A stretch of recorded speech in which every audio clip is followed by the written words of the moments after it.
review again. We actually have had questions like this before. All right. So chapter 1 or section 1 1. And by the way, good question. When I go to last hour, not you guys. When I go to the calendar, hopefully I hit that correctly. Wrong one. This is officially using your book. Okay, so you brought that book home. Was anyone absent and didn't get a book? You were? Really? Okay, so make sure at the end we get a book. Okay. So it's officially you're going to be using your book. Now I probably do have to on Google Classroom probably put an internet copy. I didn't do it at all last year. I wanted the students to have a break from the screens, so I made them use their book because I think it's important. Drives me nuts when my daughter at home for physics she does not have a book. Oh, it drives me nuts. We have a really hard time helping her because we can't thumb through a book and see like what does the book say about this particular subject matter. So I really appreciate having a book, and I think and I hope you do as well. Here's my NASA shirt, Voyager. Okay, I just wanted to get that officially in the movie, and then I'll shut my face out of here. Whatever I do to one side, say it. Do to the other. Okay, because you certainly should not foil this. Subtract 121 and maybe try to factor or use the quadratic formula. Okay, so let me go back to chapter 1 and section 1 1. There is a whole, if you open the book in 1 1, there is a whole bunch of different stuff in there. We said, you know what, we don't want to bother you with that right now. The book is a little choppy, but I think we like in 1 1 just the idea of solving again and just practicing some stuff, from last year and the year before. So, what is the opposite operation of squaring? What's the opposite operation? Come on, tell me. Square rooting. So that's what we should do. This is the most efficient, fastest way of solving this particular scenario. What that does here is freeze this. These opposite operations cancel each other. What should I put in front of 11, though, those that know what they're doing? I heard someone whisper it. And then I heard someone say it louder. Nice. Okay, and then what's the reason? Because. Here's the reason. Let's just move that away for a second. Let's just look at this. Tell me what squared equals 4. Just tell me the number that comes to mind first. 2. But what other number squared equals 4? -2. That's why I say because. When solving an equation, we have to think of all possibilities that make this true. So that means always when I have if I have to eliminate an x squared with a square rooting, we must always consider the positive and negative case. I don't know how else to express that. It's definitely true. What time do we have to stop? Tell me again. Okay. Whew. I think I'm getting close to teaching shape. Oh, sometimes I do lose my breath though. I get so excited when I'm teaching. I'm not mean up here when I go through that thing I just went through about tests and retests and all that other stuff. Passionate. The big difference. Passionate about what reality actually is and what we need to do. So on and so forth. So blah, blah, blah, blah, blah. Okay. Alrighty then. Just give them a second to write it and then we'll move on. Okay, now, nasty. Would you even try to factor that? Yes or no? With a fraction? Heck no. We already had this, right? So if I can't factor, what do I use? And I think someone in my 7th hour, I shared a song for it. Starts with a Q. Quadratic formula. The opposite of B plus or minus the square root. Now stop. The next thing is B squared. If you type this on your calculator, what is your calculator going to spit out? Exactly as I type that right there. What do you think it's going to spit out? Negative or positive? We don't have time for this. It's going to be negative. Is that what -7 squared really is? What's a negative times a negative? Do you know how many students put a -49 here? It drives me up a wall. Those are button pushers that don't think when they're going into a formula and processing, what's going on. Quick question. That's the correct thing. But what I'm saying is students that put -49 here, they just type that and then accept the calculator answer. Yes, you definitely need parentheses to square the negative. So yeah. And you know what? I could have done something here to get rid of the fraction. This is why I didn't. Okay, let's go back to the song. The opposite of b plus or minus the square root of b squared minus, good, I made a mistake there, minus 4ac all over 2a. Look at what happens to the 4s. Please, somebody tell me they know their fractions. What happens to the 4s? They cancel. That's why I'm going to leave the 3/4 in there. I could have multiplied this equation both sides by 4 to get rid of the fractions and then use those numbers. But this works out, and that's why I didn't. By the way, what's a negative times a negative? So this is ultimately going to be 49 plus 3, which is 52. And then we do get square root of 52 here, and we got to simplify further. Just for quick notes, you'd have to, what I did in 4th hour, divided by 2, and I got 26. Then I divided by 2 again, and I got 13. Wait a minute, 2 times 2 is 4. So this is 4 times 13. Hey, everyone, what's the square root of 4? Everyone can answer that. How come some people have problems with simplifying? 2 comes out, root 13, 13 stuck. Square root of 4 is 2. That's why that comes out there. Then luckily, the 7 and the 2 don't mesh, so that can be a final answer. Or you can split this up into 2 separate fractions, and then this can be 2 over 2, which is 1 root 13 over 1. So you could write it like that. Just giving you options there, multiple choice. If it was a multiple choice, one of those 2 answers would be up there. You'd have to be ready for either one. Okay? All right. Ready to move on? We got 08, right? I got 11 minutes. Is there a 10 product rule? Didn't we have something like this before? I wrote this ridiculously. First of all, could x equal 10? 10 times 2 times 10 minus 1, does that equal 10? No! This is completely and totally wrong. You know how many times I see people do that when a question's worded like this? Okay? So what we got to do is distribute and subtract. And then wrong. My bad, dogs. And then subtract 10. And then that equals 0. Why? It's a quadratic. So either try to factor or try the quadratic formula.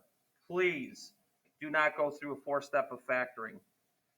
Please. And don't feel bad about it, but then understand your ridiculousness when you go through a process and you write an answer that doesn't work. So I'm just going to start unfoiling because I know 2x squared has to be 2x times 1x, right? Really try to invest in this, right? Understand this at least at the end so we don't write ridiculous answers for factoring. Now I'm going to stick with 2 and 5. Right? 2 times 5 is 10 and one of them have to be negative. How do I get a difference of negative 1? What do you think should be here? Actually, I did the wrong thing.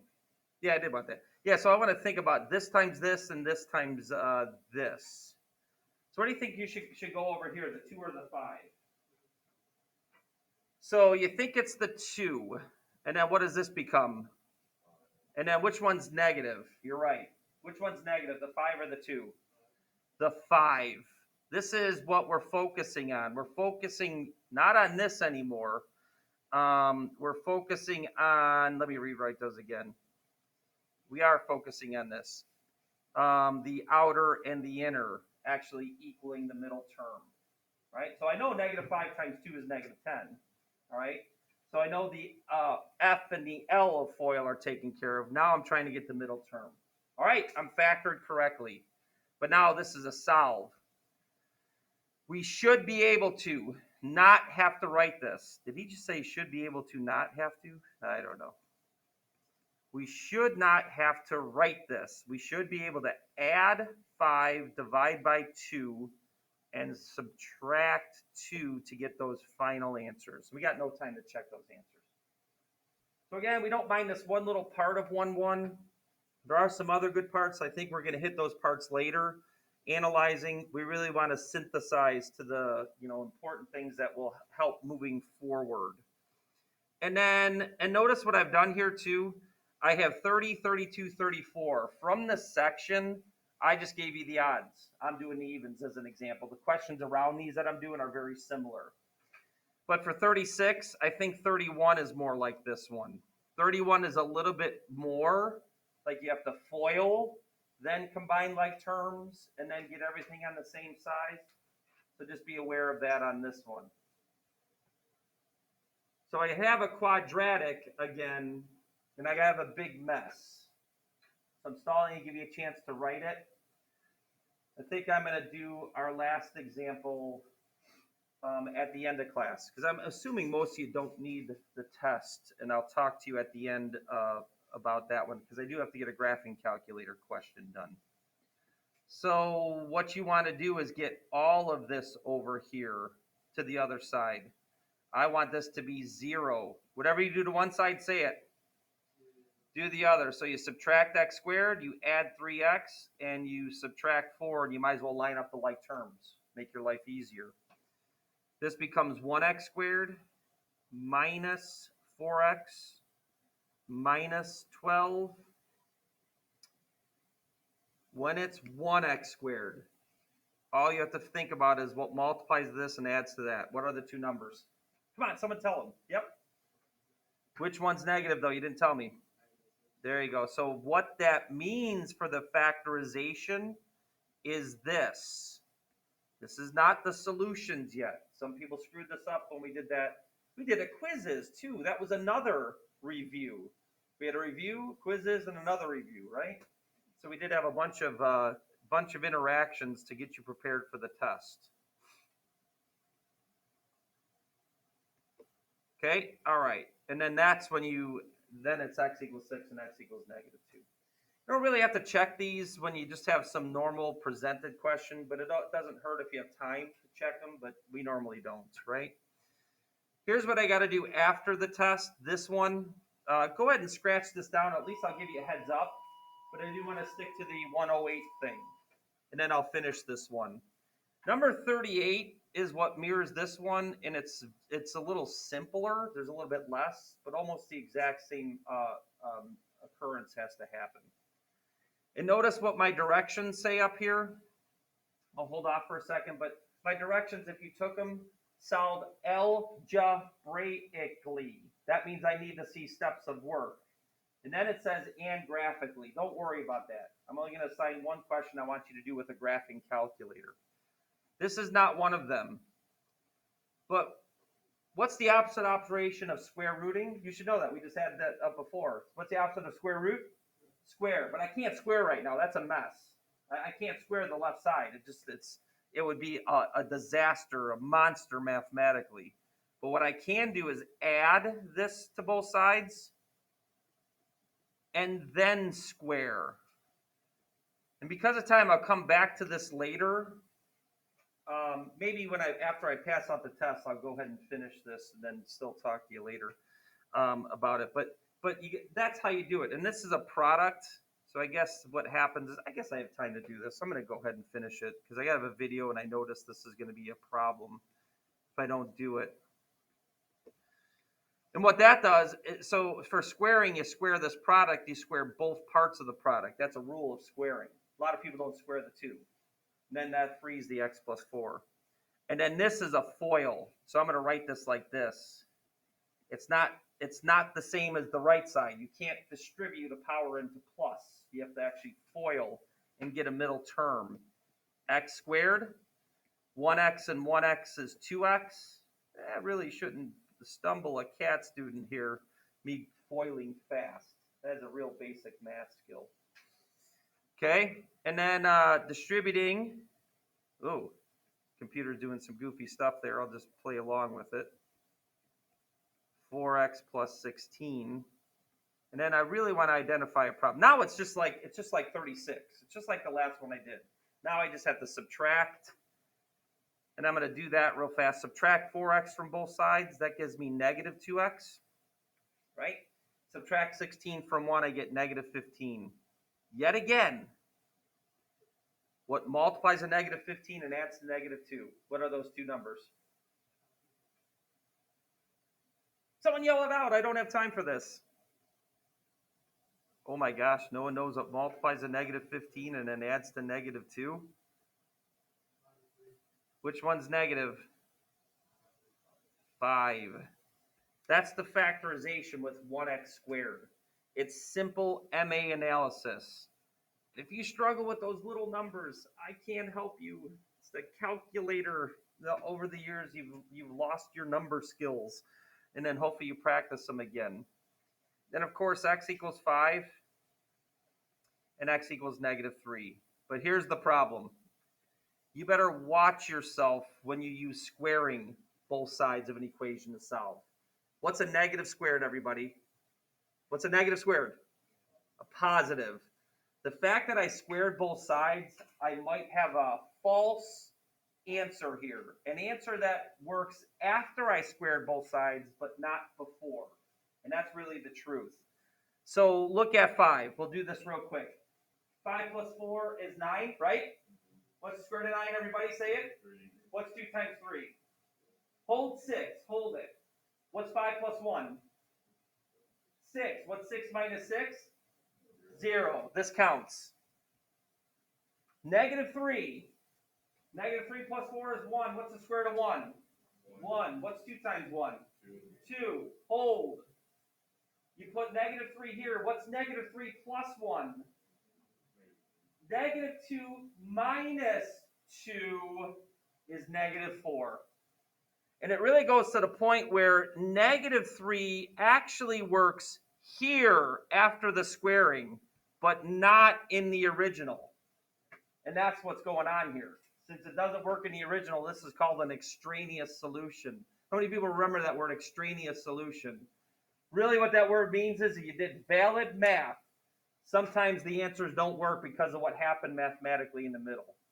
All right, and that's all I got to say about that. Oh boy, we're at 107. I'm going to lie a little bit. We'll probably go to 110. Hey, go to your calculator real quick and watch me. And I'll show this real fast. Then I'll explain, and this is where I want you to get here. I want you to get to your calculator where y1 is the left side of the equation and y2 is the right. And I'll explain where those buttons are as I get more people getting those calculators out. But I do want to explain why what's going to happen next works.